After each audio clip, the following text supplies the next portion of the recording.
Ben bugün qərimliyimizdən, milli mətbəximizi və musiqimizin zənginliyindən danışmaq istəyirəm. Məşhur bir filosofdan soruşurlar ki, hər hansı bir millətin qədimliyini ən çox nədən bilmək olar? Filosof cavab verir ki, mətbəxindən, bir də musiqisindən. Hər ikisi göz qabağındadır. Hər bir bölgəmizin özünə məxsus zəngin mətbəxi var. Bax, ləvəngini balığı ilə, quşu ilə birgə Lənkəranlı kimi bişirən tapılmaz. Şəki, plov, şirniyyat ustasıdır. Naxçıvanın lavaşı, pendiri, tərfunu ələ düşməz. Gəncənin qaymağı, dolması, Qəbələnin löktü, Bakının düşbərəsi, qutabı, Qarabağın döşəmə plovu, Şirvanın bozbaşı möcüzədir. Qubanın bükməsi, çilovu dillər əzbəridir.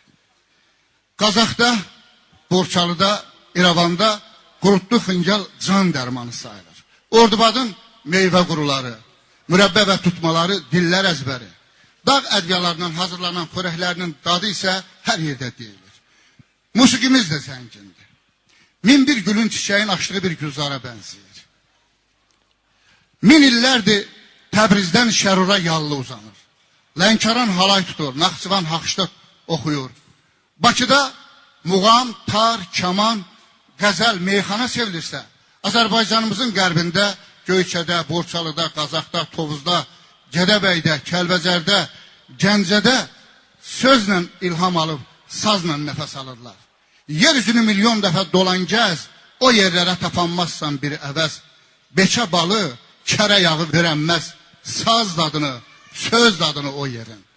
Eyni zamanda Şəki, Şirvan, Mil, Muğan, Qara Zurnanın, yaşlı balabanın oduna yanır.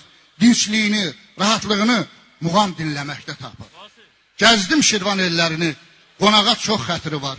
Orada sözün, sənətkarın öz qiyməti, qədri var. Qəlbi oxşar hazı tarı, alimin şuru, qatarı, neçə azman sənətkarı, Əhmədi var, Şakiri var. Cənubu şimalı gözəl, şərqi qərbi gözəl Azərbaycanımızın hər bölgəsində milli musiqimizin bir qolu, bir qanadı sevilməsi heç də bölgələrimizin ayrı seçkiliyi deyil. Əslində, hərənin nəyi daha yaxşı bacarması deməkdir.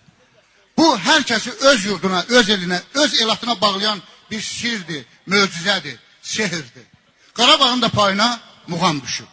Keçmə şairindən, müğənnisindən, könlümü o yerlər bağlar deyirlər. Döysən Qarabağda bir uşağısan, muğamat üstündə ağlar deyirlər. Çağalar səs əmərsüd əvəzinə, tar olar körpənin ilk oyuncağı, analar Qarabağ şikəstəsinə, bəliyər beşikdə körpə qundağı. Qüdrətdən müğənni yaranı belə, dağlarda çağlayan bulağı belə, mayası muğamdan elə yoğrulub, sıxsan şur oxuyar torpaq.